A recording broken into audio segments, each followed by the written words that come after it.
We're on chapter 3, part 4. This is either going to be 4 parts or 5 parts, depending on how, this is how much, so probably 5. First of all, I never get acne. I'm on now day 54 of the juice fast, and I guess I'm still getting shit out my face. I don't know.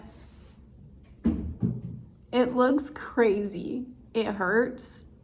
I don't have acne pretty much ever, so I forgot about the pain that acne brings. God damn. Especially because I don't have a lot of pain in my life in terms of physical pain no more. So, what? He likes to be on me. Anyway, before I get started, I wanted to kind of read a little bit of the book every day, but my cat, not this one, decided to bite off his toe pad. Never even heard of this. He's never done anything like this in the 6 years. So as you can imagine, there's a lot of blood when you bite off your toe pad. So there's been blood everywhere, and I've been cleaning up the blood for 4 weeks now. It won't stop. If you have any tips, please help me. We've put bandages over it. We put socks over it. We put a cone on him. Just yesterday, he figured out how to bite off the sock with the cone on. So yeah, instead of reading, I've been cleaning up blood.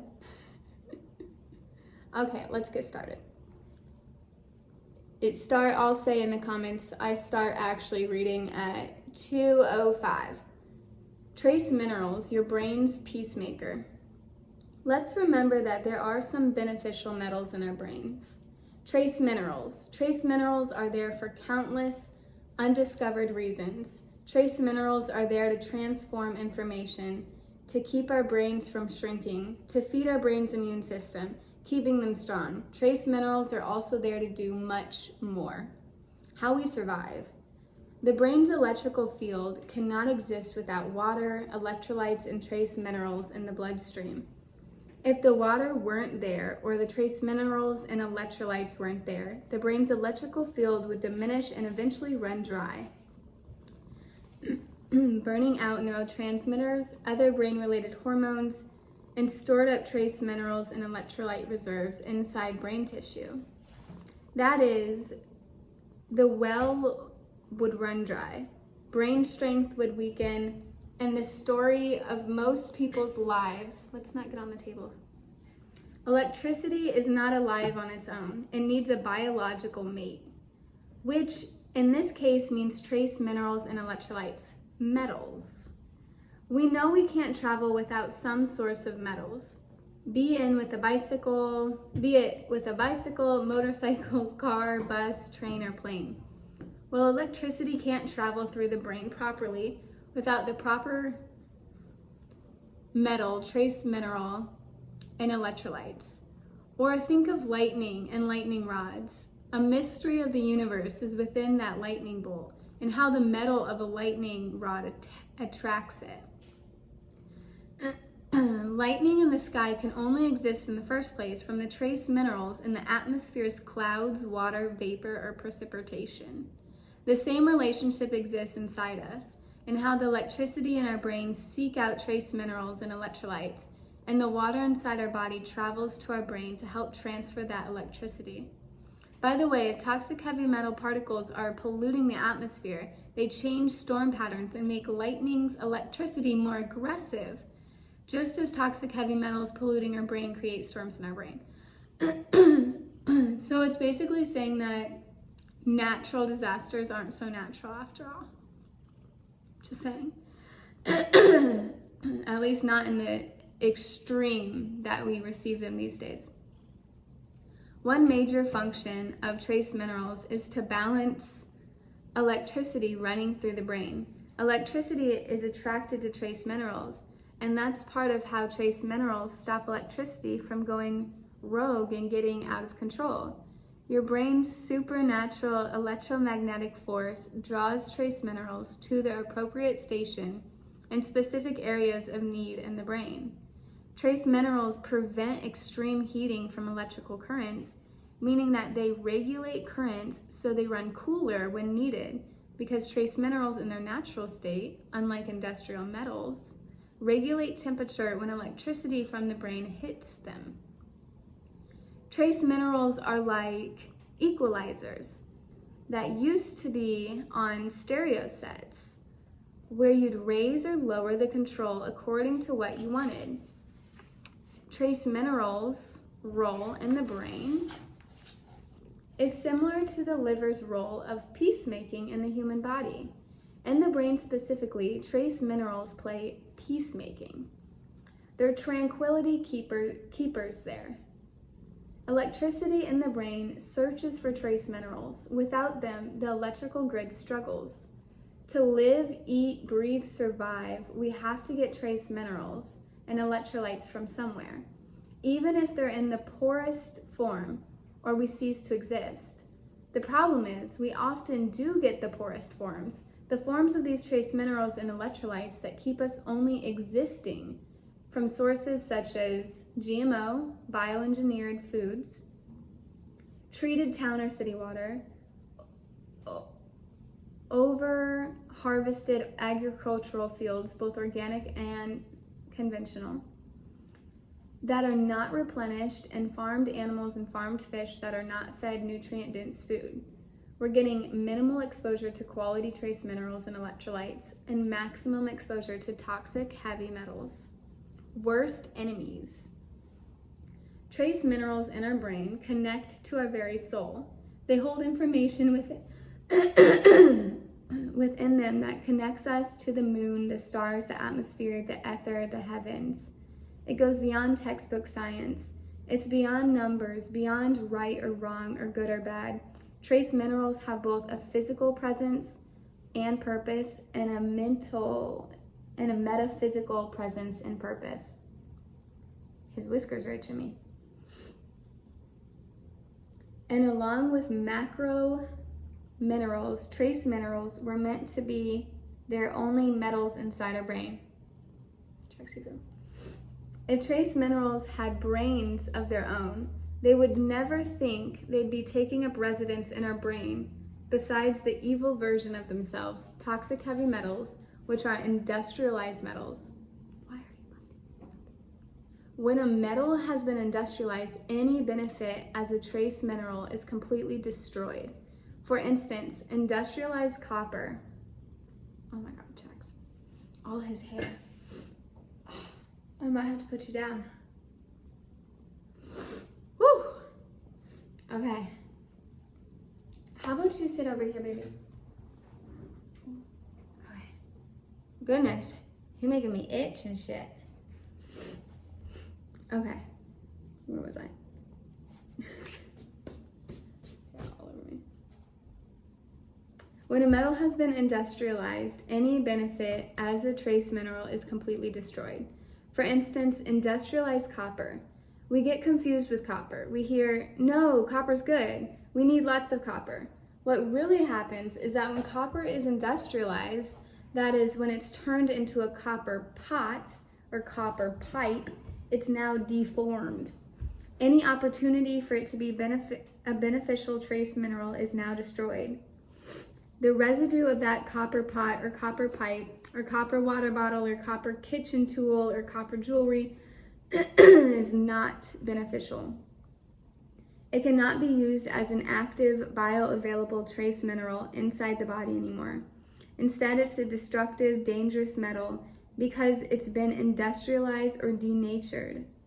The earth is partly made of living trace minerals, and when they're kept in their natural state, they can be usable by the body, as long as they're in the right amounts for the right purposes. Forging metals, though, removes the natural earth energy that exists in them. When a metal is industrialized and forged, it has lost its memory. An industrialized metal has become toxic and destructive to our bodies. Its natural nature has been disrupted, and its active ability to participate for the planet's benefit has been lost. Toxic heavy metals are trace minerals' worst enemy, and vice versa. In conflict with toxic heavy metals, trace minerals are sacrificed. One way they're sacrificed is that toxic heavy metals destroys the natural, energetic, and physical abilities of trace minerals. Toxic heavy metals hold a destructive charge, while trace minerals, their polar opposite, hold a beneficial charge. As neutralizers, trace minerals give up their existence and essentially get eaten up trying to stop and neutralize toxic heavy metals' destructive charge. Here's another way trace minerals are sacrificed. Because toxic heavy metals make electricity in our brains run hotter, and because one function of trace mineral is to cool electricity without dampening or hampering it, the extra heat from toxic heavy metals make the trace minerals work overtime. The trace minerals get diffused. If we have an abundance of trace minerals that we've gotten from their naturally occurring source, herbs, leafy greens, fruits, wild foods, and vegetables, they can manage and control this overheating to a degree. Certain powerful trace minerals, such as the sodium cluster salts from celery juice, go so far as to help diffuse toxic heavy metals. It's one reason why trace minerals are toxic heavy metals' worst enemies. Trace minerals can still burn up and dwindle and lose their strength over time because toxic heavy metals are so destructive. The job of trace minerals is to make the toxic heavy metals less effective, taking away at least the toxic energy force that the toxic heavy metals got from being industrialized. Since trace minerals are up against so much, it's beneficial to keep fueling ourselves with celery juice and other healthy sources of trace minerals on a daily basis. If we're not nourishing ourselves with the right foods that contain proper electrolytes and trace mineral salts, it's hard to restore the trace mineral assets to our brain. So the brain heats up more. Since it's likely that a person's blood is also constantly filled with fats and acids, more metal melting and oxidation occurs, creating extra toxic metal debris which conflict with trace minerals, and more trace minerals are diminished. Trace minerals even get absorbed in the melting and oxidative process, sucking into the toxic heavy metal alloy, which isn't a bad thing, as the trace minerals help diffuse the toxic heavy metals within the alloy. All trace minerals can help diffuse toxic heavy metals, although celery juice's sodium cluster salts do a better job of it because celery juice contains complete electrolytes. While this function of trace minerals helps us, it also means we lose more trace minerals that are meant to be responsible for our brain function. Trace minerals versus toxic heavy metals is not a fair fight, because industrial toxic heavy metals are not meant to be a part of our physical brain and body's world. The toxic heavy metal battle is a massive part of why humankind has so many brain problems today. You can read all the neuroscience literature you want, follow all the leading alternative and conventional health experts on social media if you want, listen to all the health podcasts you want, and you won't see any of this addressed. Doctors and health experts don't realize that toxic heavy metals reside in the brain. That is, unless they're using medical medium information. And if they are, they're unlikely to disclose that they've gotten the information from medical medium teachings. If they do talk about metals, where's the rest of the information to fill in the blanks? It's here. Health experts will sing in praise of healthy fats and fish oil and high protein for the brain. Meanwhile, following that advice oxidizes toxic heavy metals in the brain more.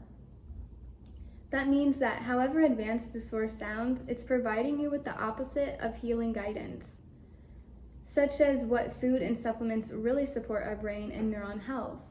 The world is oblivious to the toxic heavy metal battle in our brain. That's why here now it's time for you to become the expert. And I love his teachings that he's, hold on, aloe water.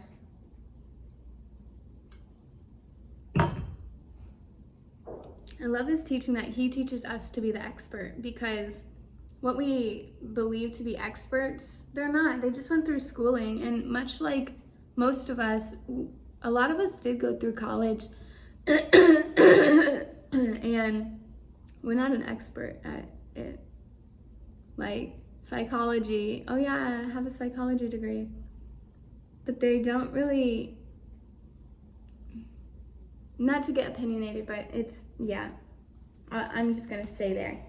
Just because you have a degree doesn't mean you're an expert. I'll just say that. Rise above the machine. We've taught that the medical powers that be, meaning the medical establishment, the pharmaceutical industry, and the healthcare industry in general, are all looking out for us. We learned from the start as children that medicine has our best interest in mind. There are a lot of great reasons to think so. The nurse at school puts a bandage on your scraped knee. You twist an ankle and your pediatrician puts you in a boot and hands you a crutch. As we grow up, we hear about family members and elders going through hard times and getting care in the hospital, including surgeries that could be life-saving. We hear about a distant friend who got in a car crash and survived due to life-saving ER care. We're told about the great technological advancements in medicine and see the headlines splattered across newspapers and other media. And so we believe that the whole of medicine is in our best interest, and we get a sense of safety in that. We're taught in universities that science is ruler of king, and science is even God, that science has all the answers. Even with the plague we're faced with today, we're being taught every day that science has it science has it under control and has sensible, reasonable answers. And then we learn every day this is not true. There are thousands of examples where the teachings that medical professionals are handed by medical research and science and medical school are actually cover stories. Cover stories that are then repeated and told to the rest of the population. One example is saying that the shingles virus and chickenpox virus are essentially one and the same. This is incorrect. They are two separate, different viruses. When you scratch the surface, you can't get a straight answer or reasonable fact out of medical research and science. Yet every day, when we're growing up, we're taught that everything science has to offer is concrete, indisputable, and legitimate. It's easy to believe this when you break your leg and you have a great orthopedic doctor and you leave the hospital in a cast. That kind of visible assistance is part of the smoke and mirrors of the medical industry. It's the deception of the medical machine. Have one thing right and 100 things wrong, and still we're taught to believe that medical science and research and the medical healthcare system are sanctuaries, safety blankets, and can do no wrong. We're taught that they're even looking out for our children, our babies, and pregnant women. In a perfect world, the publicly known medical industry would be advanced enough to understand the full severity and complexity of toxic heavy metals inside our brains. Instead, alternative medicine has to learn about it from the publication of a prophet. Even as we quickly see toxic heavy metals in the brain become adopted as law in the alternative medical community, scientific studies aren't the original source. These medical medium publications are the original source of the knowledge of the symptoms and conditions caused by metals. The medical machine runs and runs and runs an unstoppable bureaucracy of medicine. Billions of dollars go into scientific studies that are not applicable to children with chronic brain inflammation, causing neurological fatigue and weakness of the limbs, not applicable to people on feeding tubes due to gastrointestinal disorders stemming from the brain, not applicable to individuals living through the daily realities of brain fog or bipolar or autism. Medical research and science are sopping up all the billions of dollars going into medicine and using it for medical bureaucracy. Meanwhile, no dollars are being directed to investigate hundreds of examples of chronic symptoms and conditions. The medical machine completely ignores what should be some of the most obvious and profound discoveries in chronic illness, such as toxic heavy metals inside our brain. Why is that they don't know about this? How can it even be possible? Is it that they do know and they're avoiding it altogether? Is it because they simply haven't discovered it or stumbled across it?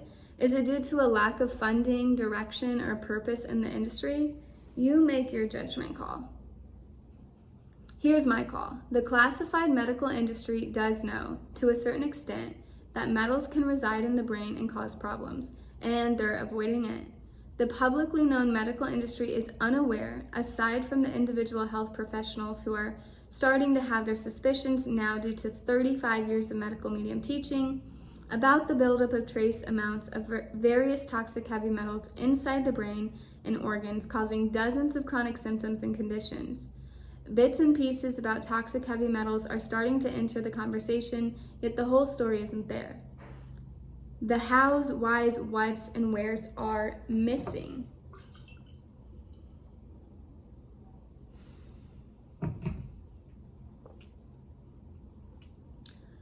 One reason the classified medical industry wants to avoid this information getting out is that the big part of why we have toxic heavy metals in our brains in the first place is from the medical industry itself.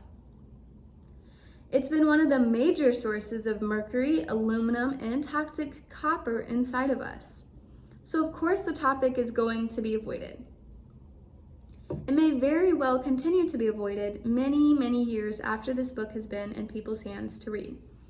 Another reason why it's avoided is that in order to rectify the situation with toxic heavy metals in our brains, we would need to take initiative, and that would ultimately lead us to extremely alternative means since the medical industry doesn't have a solution.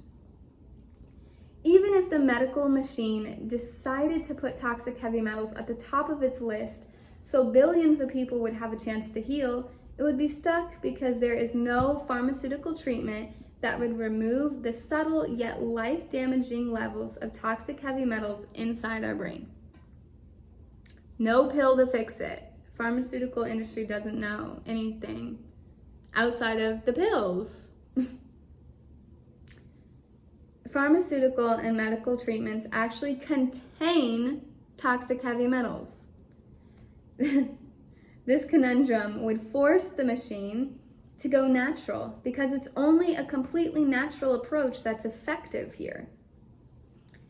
And once the medical industry went natural, if it even got the natural approach right, the house of cards would fall down because they wouldn't consider it science anymore.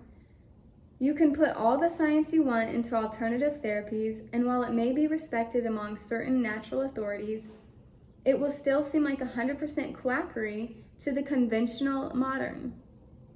Not to mention that if the medical industry discovered and owned up to the truth, who would be held responsible for toxic heavy metals and damage and injury they have caused within babies, children, and adults, and even causing miscarriages in pregnant women, how would they provide restitution? All of this means the medical industry will find it nearly impossible to acknowledge all of the toxic heavy metals in our brains and the conditions they cause that you'll read about throughout this book. Instead, it will be all passed off as genetics, which we're already seeing today, or they'll find other scapegoats. Billions of dollars go into genetic science, not to provide us with answers about why we're sick and to help us heal, but to learn how to clone or destroy our genes. Even if the individual working within the industry aren't aware this is the real end game. That's great darkness in the genetic world of medicine. If there weren't those billions would go into looking at the toxic heavy metals inside our brains, how we can work and heal or reverse conditions, and how to remove metals from pharmaceuticals and pharmaceutical treatments. So yes, we learn as children that the medical industry works in our best interests. As society, we're taught to believe that they're always a medical solution to a problem, which is accurate in some areas of life. The truth is that the medical industry works in its own best interests. Many individual doctors compassionately work for our best interests while their hands are tied. The industry leaves doctors in the dark about what's wrong with their patients, so we're not offered the solution to our problems. And when a doctor steps out of the box and finds the problem and the medical industry doesn't like what the doctor is discovering, the doctor gets in trouble, sometimes tragically so, in ways that threaten their livelihood and the well-being of their own family. And we just saw it a couple months ago when all those doctors were on the plane and it mysteriously fell from the sky and they all died. Look into this story if you haven't heard about it. They're killing doctors who want to help. That's why it's critical for you to know that now, finally, the solutions are in your hands. In this book, you'll find critical information about the precise role of toxic heavy metals in a wide variety of mental, emotional, and physical health issues, how these metals enter our brain in the first place, and what you can do about them. If you're someone who wakes up in the morning and shakes your head, wondering why there's a lack of answers out there for the chronically suffering, now you understand why. You're learning the answers. You're learning the truth so you can do something about your health and your family's health. By knowing what that critical truth is, that for one, toxic heavy metals are saturating our brains and we can remove them to enjoy better quality of life. We supersede the machine. We rise above the so-called authority of our well-being so that well-being is in our own hands. We rise above the machine. That was the end of, I believe it was chapter 3, yes. And then it has a quote at the end. Toxic heavy metals are the shadow we can't see until they create disease. Although even then we still can't see them. We can only see the disease. In other words, we can't see the metals when they create a symptom. We can only see the symptom or these symptoms' effect. Along the way, maybe we can sense a presence because when we're not well, we can often sense there's something wrong. If we get a name for our symptom or condition, we may still doubt ourselves and our intuition about what's really causing it. If we don't get a name for it, we can doubt ourselves even more. That is the end of your Alloy Brain chapter 3.